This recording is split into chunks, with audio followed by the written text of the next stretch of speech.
दूसरों की परवाह करना हम भी छोड़ देंगे, उन्होंने मेरा दिल तोड़ा तो क्या हुआ, हम रिकॉर्ड तोड़ देंगे। नमस्कार, मैं जय सिंह यादव ओसान अपनाले चैनल में आपका स्वागत करता हूं। तो जैसा कि आपने लास्ट वीडियो हमारी देखा होगा कि अनुकरण के कुछ नियम थे, तो अनुकरण के नियम जो देखा था, टार्डे ने 1903 में 3 नियम को प्रतिपादन किया, जिसका फॉलो आज हमारे समाज में, आज हमारे भारतीय समाज में उसका अभी भी प्रभाव चल रहा है। तो नियम के बाद हमने कुछ सिद्धांत देखा था, तो अब देखेंगे अनुकरण की ही भांति एक सामाजिक मनोवैज्ञानिक प्रक्रिया को लेकर आए हैं, जिसका नाम है सहानुभूति यानी सिंपैथी। यह सहानुभूति क्या होती है या कहाँ सीखी जाती है, इसका क्या महत्व होता है, तो इसके बारे में चर्चा करेंगे। तो देखते हैं कि सहानुभूति यह किसके आधार पर सीखा जाता है या सामाजिक अधिगम के आधार पर सीखा जाता है।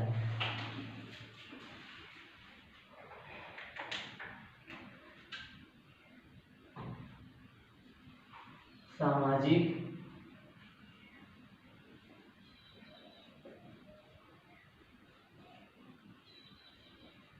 अधिगम के आधार पर।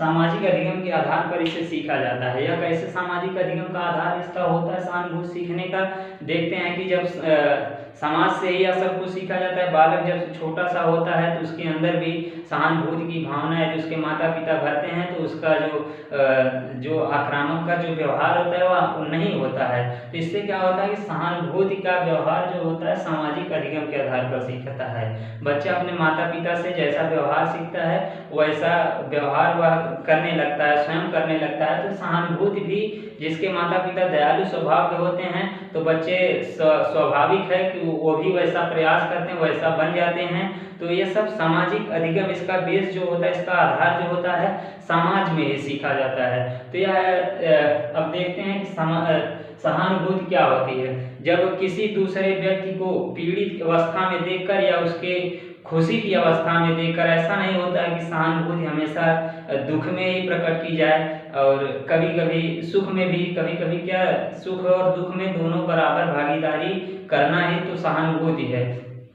देख लेते हैं कि जैसे कि कहीं हमारे गांव में मान्यताएं हैं, परंपराएं हैं कि जब किसी का देहावसान हो जाता है या अंत हो जाता है, तो उसके घर पर जा कर के कुछ लोग जो गांव के होते हैं, जो विशेष लोग जाते हैं घर पर उनके, तो कुछ सहानुभूति जताने का प्रयास करते हैं। वही जैसे समझा देते हैं, समझाने उमझाने के बाद जो पीड़ित परिजन होते हैं तो उनके ऊपर बहुत प्रभाव पड़ता है, इफेक्ट पड़ता है। तब उसको मान लिया जाता है कि यह एक दैवी कार्य था, इसको मतलब जो सारस्वत है कि जिसको पैदा होना है धरती पर, उसको मरना ही है। तो ऐसे में क्या होता है, हमदर्दी प्रकट होती है, तो एक दूसरे के प्रति सहानुभूति जताते हैं लोग, जाकर के जैसी वहाँ की अवस्थाएं होती हैं वैसा वहाँ का व्यवहार करते हैं। जैसे किसी को अब देख लीजिए कि कष्ट में देख करके कि कोई रो रहा है सामने का व्यक्ति, तो उसको देख करके स्वयं आपका भी आंखें जो होती हैं जो भर आती हैं। तो ये सब सहानुभूति का ही उदाहरण है। या कोई व्यक्ति जब प्रसन्नचित्त रहता है, कोई जोक मारता है, तो इससे देखते हैं आप भी खुश हो जाते हैं। तो ये सब सहानुभूति, सुख और दुख में बराबर भागीदार लेना ही तो सहानुभूति होती है। तो अब इसकी कुछ परिभाषाएं देख लीजिए। मैकडूगल 1914 के अनुसार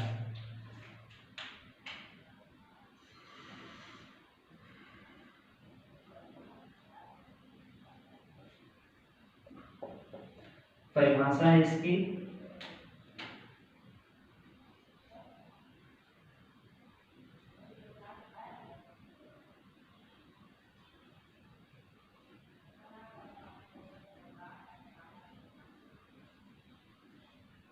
उन्नीस सौ 14 के अनुसार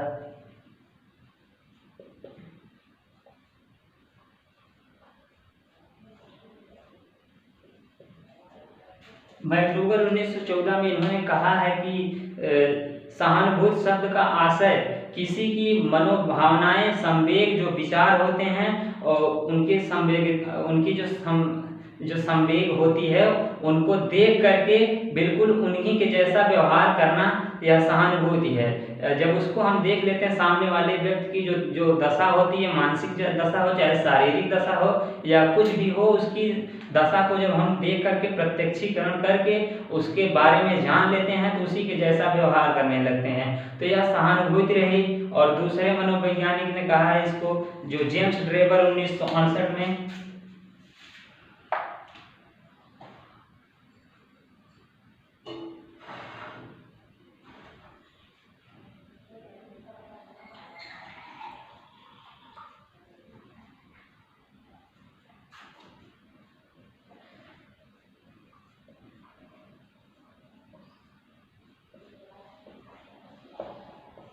जेम्स ड्रेबर 1968 के अनुसार जेम्स ड्रेबर ने कुछ कहा इसी सहानुभूति को देखते हैं कि अन्य लोगों की भावना, यानी कि दूसरे लोगों की जो भावनाएं, जो संवेग होते हैं, उनको देख करके तुरंत वैसी ही भावना खुद बना लेना। जो दूसरे व्यक्ति, सामने वाले व्यक्ति की जैसी भावना होती है, उसकी भावनाओं को हम देख लेते हैं, देख करके स्वयं उसी के जैसा अनुभूति करने लगते हैं, तो यह सहानुभूति हो जाती है।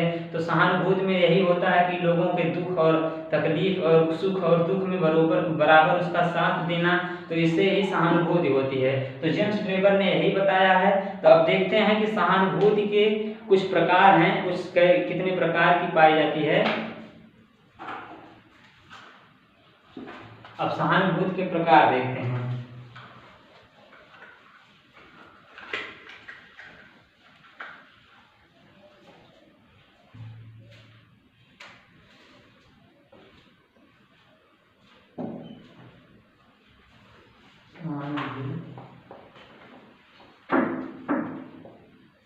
के प्रकार,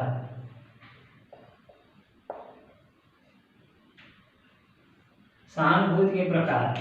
सहानुभूति लगभग 4 प्रकार की जो जिसका मुख्य प्रकार जो सामाजिक जीवन में देखने को पाया जाता है, लगभग उसी को लेकर आए हैं। तो सामाजिकरण में इसका जो महत्वपूर्ण भूमिका होता है, सहानुभूति के कुछ प्रकार देखते हैं। तो पहला है प्रकार इसका सक्रिय सहानुभूति।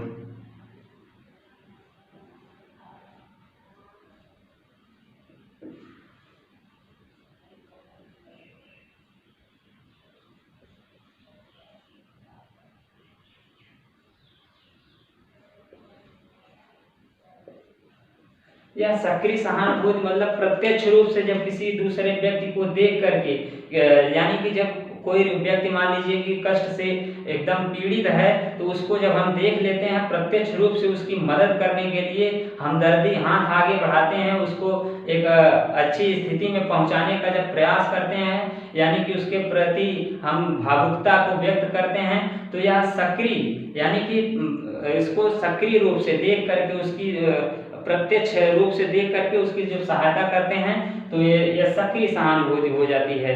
अब निष्क्रिय सहानुभूति दूसरी है।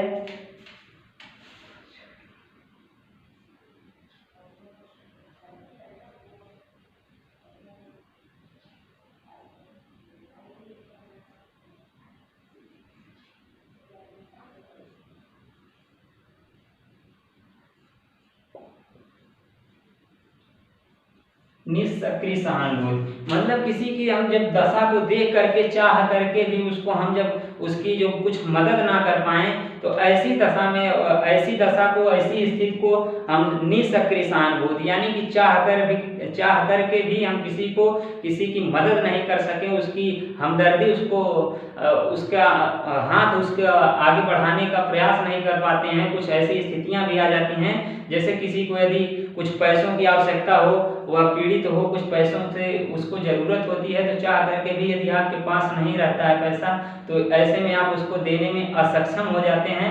तो ऐसी स्थितियों को हम चाह करके भी उसकी कोई मदद नहीं कर पाते हैं, तो यह निष्क्रिय, यानी कि वहाँ पर सक्रिय रूप से मतलब प्रत्यक्ष रूप से उसकी मदद कर देते हैं, तो निष्क्रिय रूप से मतलब सब कुछ उसको जाहिर कर देते हैं, लेकिन उसकी मेन जो वजह होती है, जो उसका जो कारण होता है, उस कारण को हम निवारण नहीं कर पाते हैं, तो ऐसे में इसको निष्क्रिय सहानुभूति कहते हैं।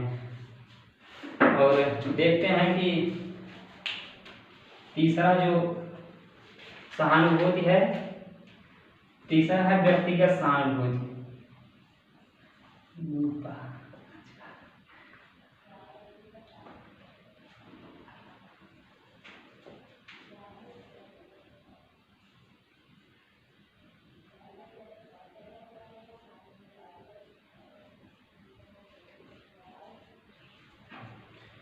व्यक्तिगत सहानुभूति का मतलब यही होता है कि व्यक्ति की किसी विशेष व्यक्ति या कोई प्राणी हो, या ऐसा नहीं है कि यह मानवों के द्वारा ही सहानुभूति जताई जाती है, और जानवरों में कोई भी जीव जंतु होता है उसके भी प्रति सहानुभूति आप जता सकते हैं। यही होता है कि जब किसी विशेष व्यक्ति की जब हम मदद करते हैं, हमदर्दी का प्रयास करते हैं, उसके साथ सहानुभूति जताते हैं, तो वह व्यक्तिगत सहानुभूति होती है। तो अब चौथा देखेंगे, चौथी सहानुभूति जो होती है सामूहिक सहानुभूति।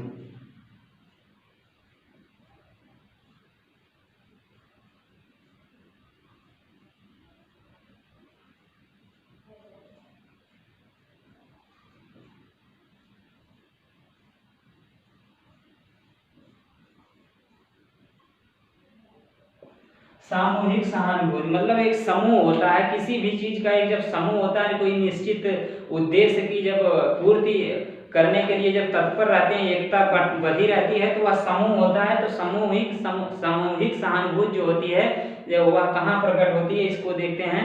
तो सामूहिक सहानुभूति का मतलब यही होता है कि जब कोई निश्चित समूह जो होता है, मान लीजिए कोई अनाथ आश्रम में जब आप जाते हैं, या अनाथ आश्रम में देखने के बाद जहाँ वहाँ के जो बच्चे होते हैं उनकी कुछ स्थितियों को देख करके उनके दुखों को जानने का प्रयास जान करके, बल्कि उसको उस सामूहिक सहानुभूति जो वहाँ का समूह है, जो वहाँ का अनाथ आश्रम है, उसमें देख लेते हैं जब बच्चों को, तो एक दया सी आती है, करुणा आ जाती है।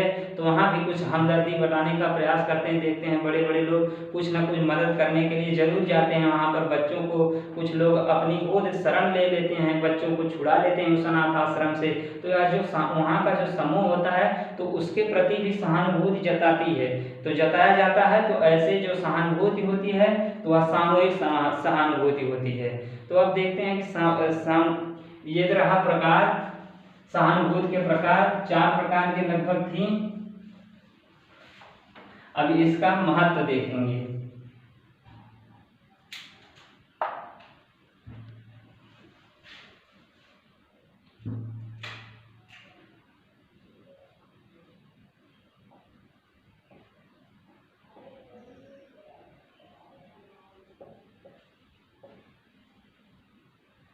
सहानुभूति के महत्व।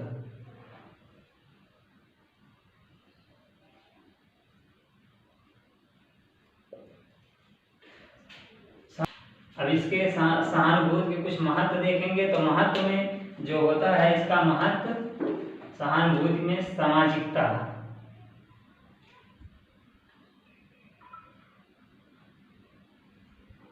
पहला है सामाजिकता।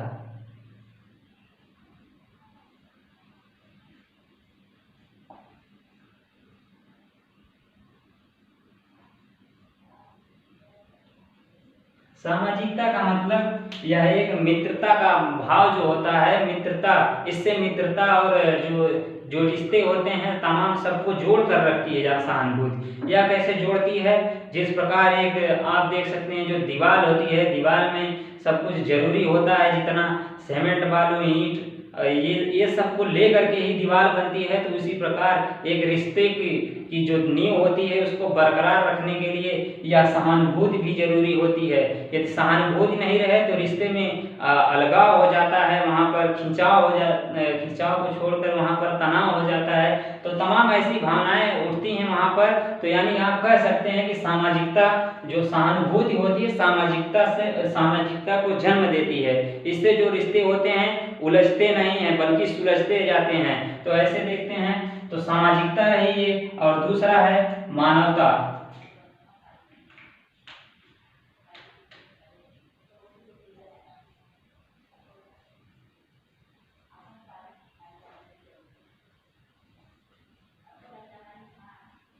ये मानवता क्या होती है, यानी कि ये परोपकार करना होता है। इसका मतलब निस्वार्थ भाव से किसी की सेवा करना। किसी की सहयोग करना, उसके बदले में कुछ नहीं लेना, तो ये सब सहानुभूति में मानवता भी आती है। मानवता के ही कारण लोग एक दूसरे के समीप जाते हैं, मानवता से ही सब कुछ, मित्रता वहाँ पर विकसित होती है। तो मानवता भी एक बहुत जरूरी होता है, जो समाजीकरण का अपने आप में महत्व बताता है। तो ये देखते हैं, और किसी को कष्ट नहीं पहुंचाता है। जो सहानुभूति वाले व्यक्ति होते हैं या किसी को न शारीरिक रूप से न मौखिक रूप से किसी को कुछ कष्ट नहीं देते हैं, सहानुभूति के यही सब महत्व होते हैं। तो अब देखते हैं जो महत्व है तीसरा, इसका कुछ तीसरा है आक्रामकता व्यवहार में कमी।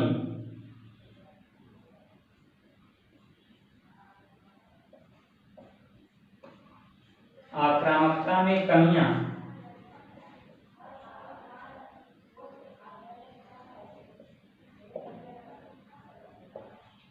आक्रामकता में कमियां या सहानुभूति आक्रामकता को कम करती है। कैसे कम करती है?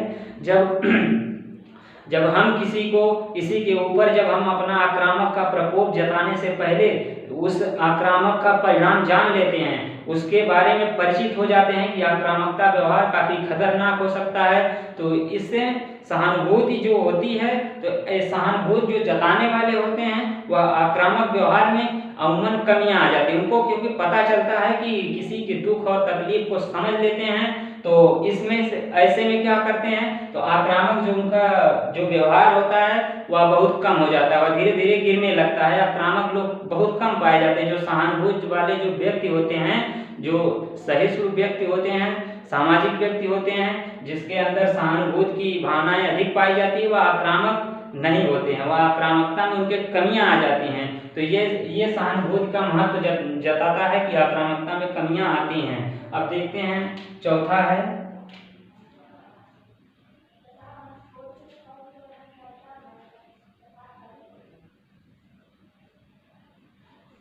भेदभाव में कमी।